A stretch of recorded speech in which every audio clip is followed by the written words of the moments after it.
welcome back to the channel, everyone. Chipmunk here. What were the most popular movies from every year, at least here in the United States? What were the most popular movies? Well, okay, I did do the research, I did find it out, and in some of my past videos, turns out I had it wrong. Maybe I'll redo those, but this time for sure, I have got it right. These were the most popular movies every year during the 30s. For sure. Definitely. No question whatsoever. Maybe. I hope.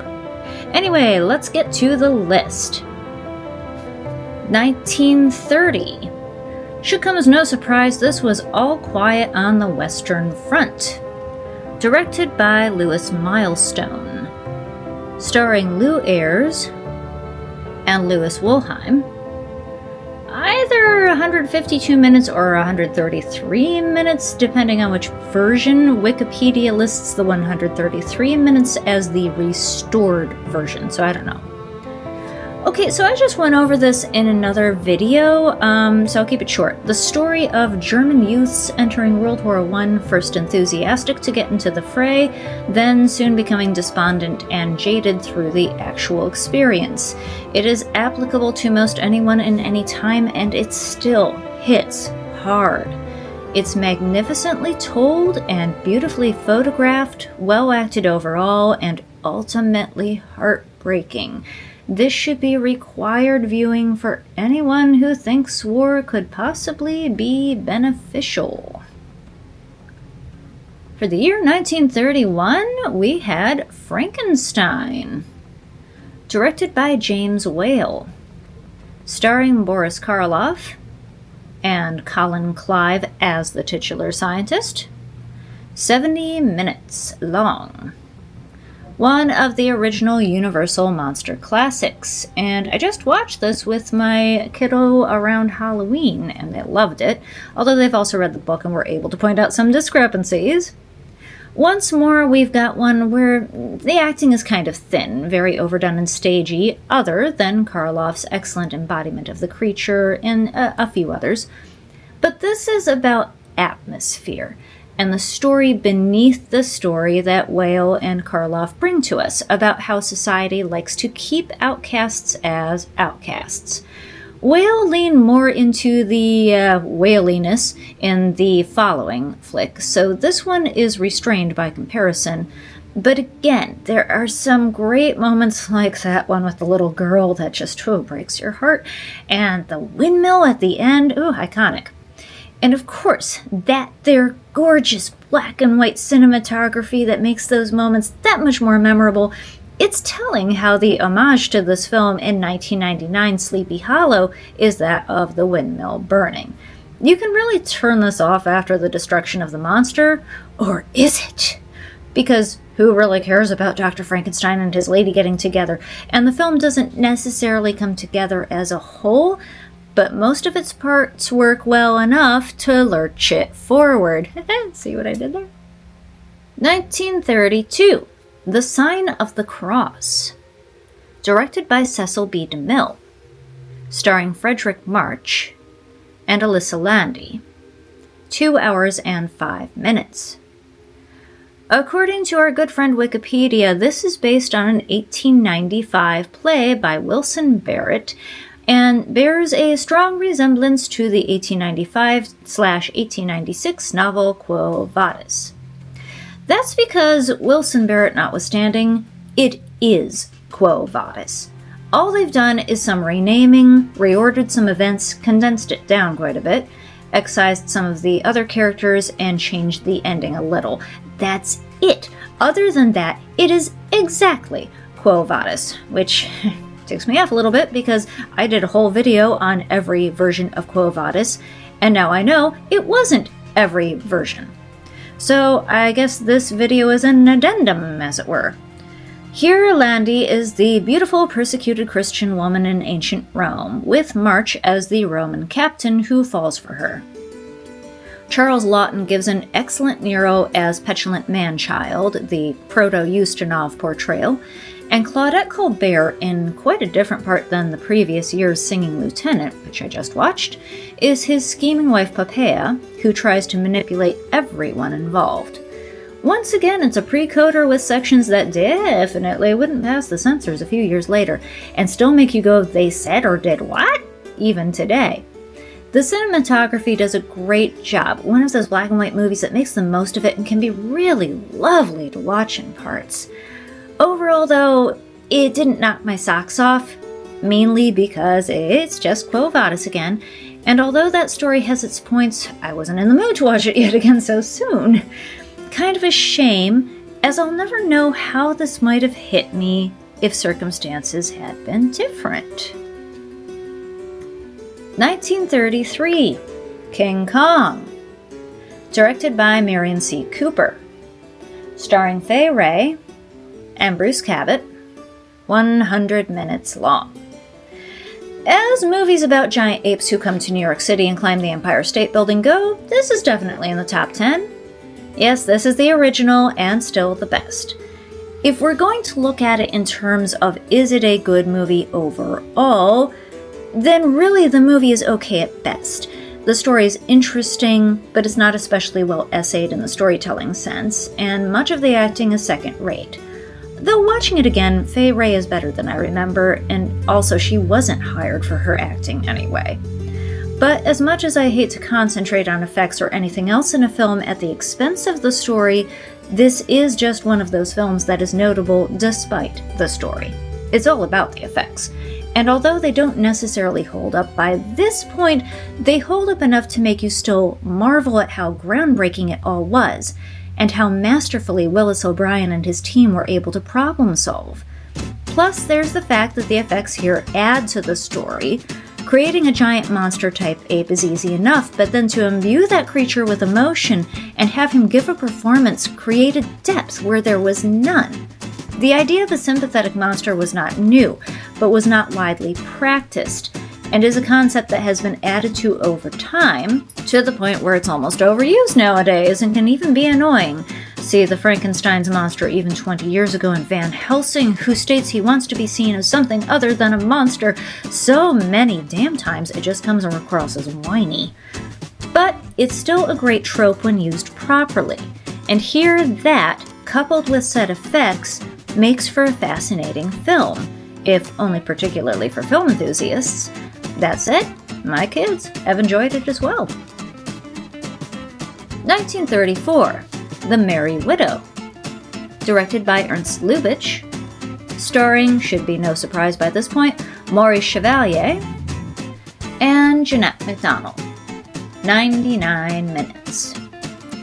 I have never seen any version of this, but I have seen Hitchcock's Shadow of a Doubt many times, and somehow it didn't click until the music started, but oh yeah, that's where the Merry Widow waltz came from. Well, not this film necessarily, but it has been a popular operetta since 1905, so, you know. As with any Lubitsch/Chevalier and usually MacDonald outing thus far, this is a fun, lighthearted romp sprinkled with music. It's similar to Love Me Tonight, where the humble Chevalier and MacDonald, the titled ruler of a fictional country, fall in love despite the odds. Here, in yet another fictional country, he is a military man excessively popular with the ladies, and MacDonald, the rich widow of the title, who owns most of the country. There's the usual falling in love but not caring to admit it even to themselves until the end, and other such things. But again, the whole thing is lighthearted and charming. I realized something about Chevalier's characters.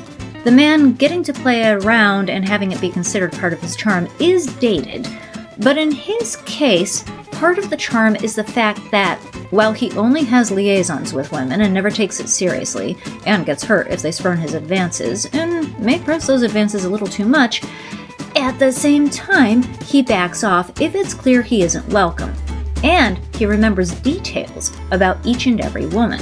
So he has many conquests, but he treats them like people, not just conquests.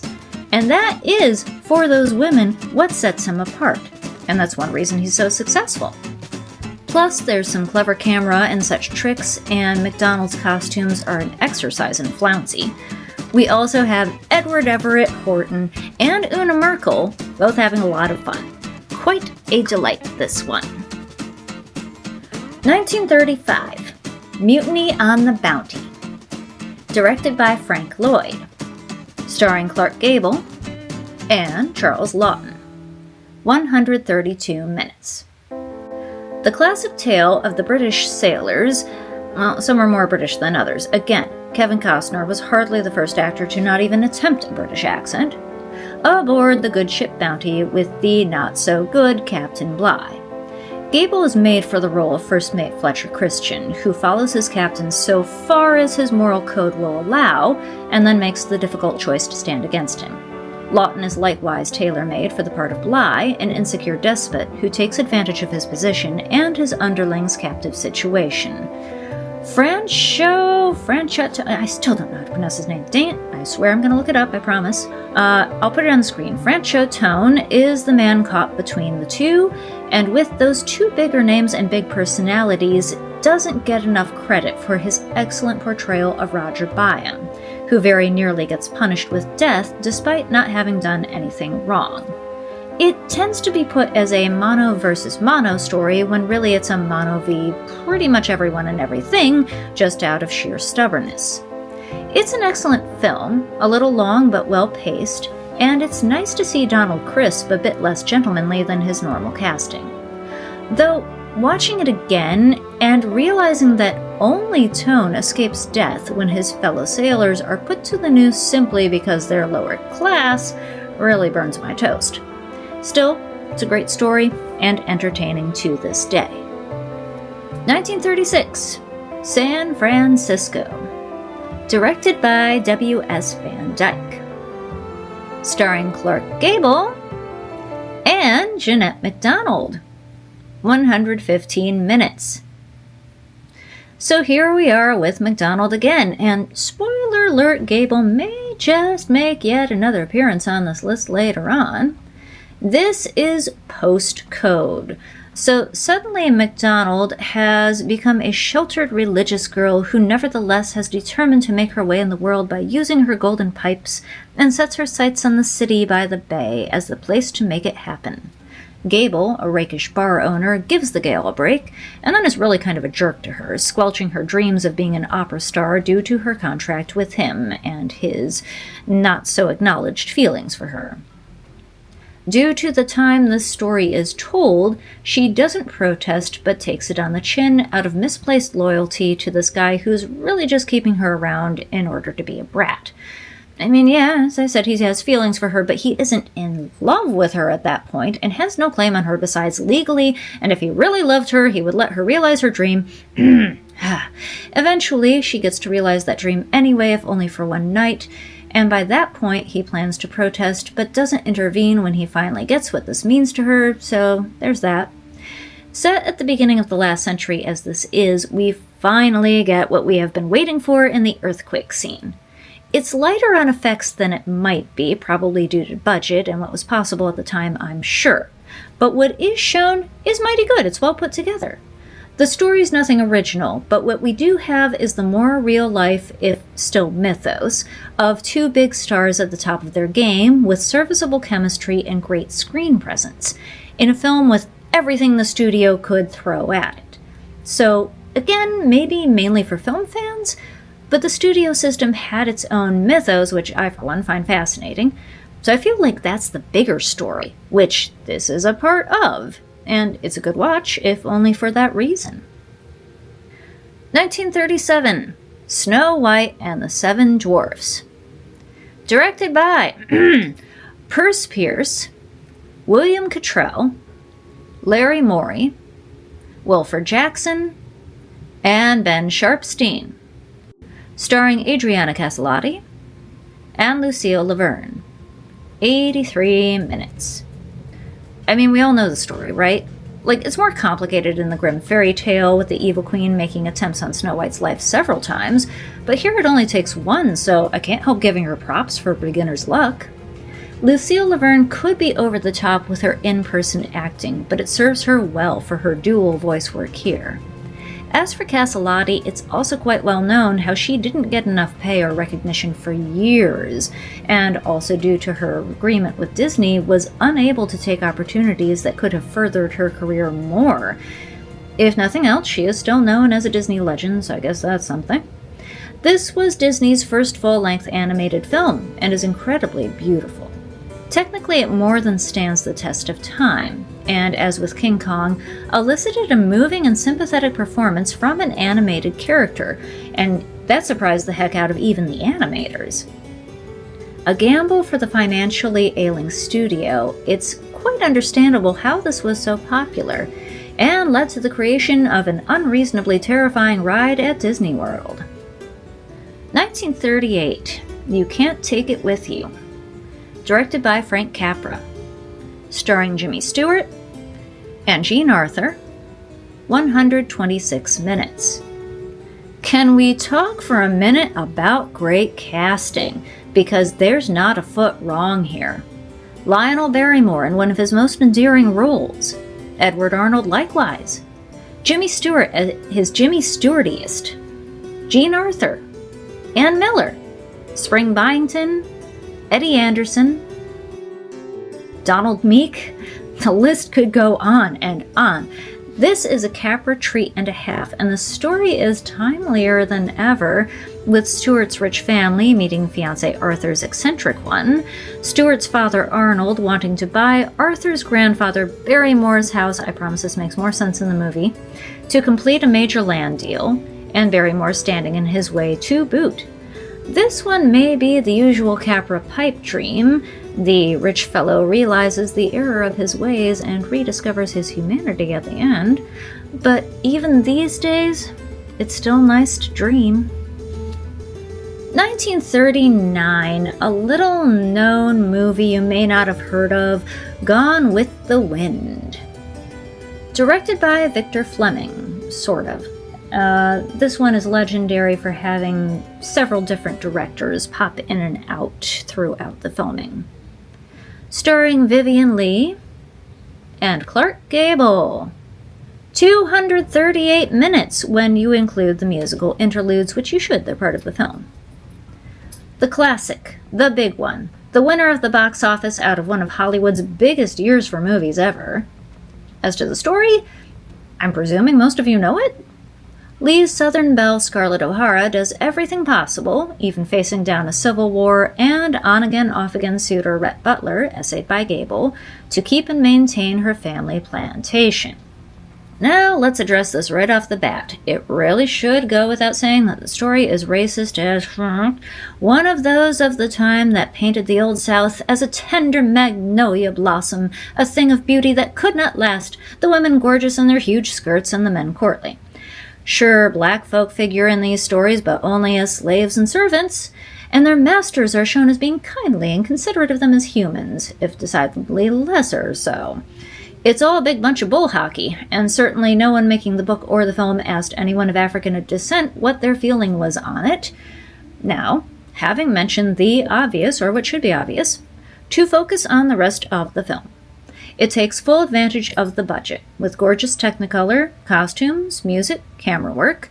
Again, nobody else but Gable could be Butler, and Leigh was the find of the century for the studio, which launched a massive, well-publicized search for the woman who could fill the role. Even Lucille Ball put herself up for the part. No actress who could possibly try was going to miss this chance. Scarlett is quite a role, the magnolia flower herself with a spine of steel, who takes all life throws at her and meets it with determination and throws back with a will. I realized on this viewing that between her and Melanie, this is a movie about strong, although again white, women. Olivia de Havilland got quite sick of being cast as good girls, but then again, when you come right down to it, her Melanie is even stronger than Scarlett in certain ways. If nothing else, the ability to see the good in everyone, even when they don't see it themselves, is quite a talent. So anyway, this is one of those cases where I don't believe in canceling a film. It is important to know that this is how many mainstream white folks still thought of black folks Even though the white folks consider themselves quite modern, these are the hard lessons to take with us and try to improve on. It is also important to take the bad with the good and not lose sight of the good, which in this case is a well-made film. Just realize what you're getting into when you watch it, and that even though this film claims not to gloss over the horrors of war, still it glosses over many other horrors in the process, and that is a thing possible even when you have the best of intent. There's lots of life lessoning to be had here. Okay, so that is it for now. Once again, which of these have you seen and which one sounded intriguing? What are your thoughts? Put them down below. I would love to hear them all. Until next week, let's all hang in there, shall we? I'm pulling for you. I'm pulling for me. Take care of yourselves and each other, and I will see you next time. Bye now.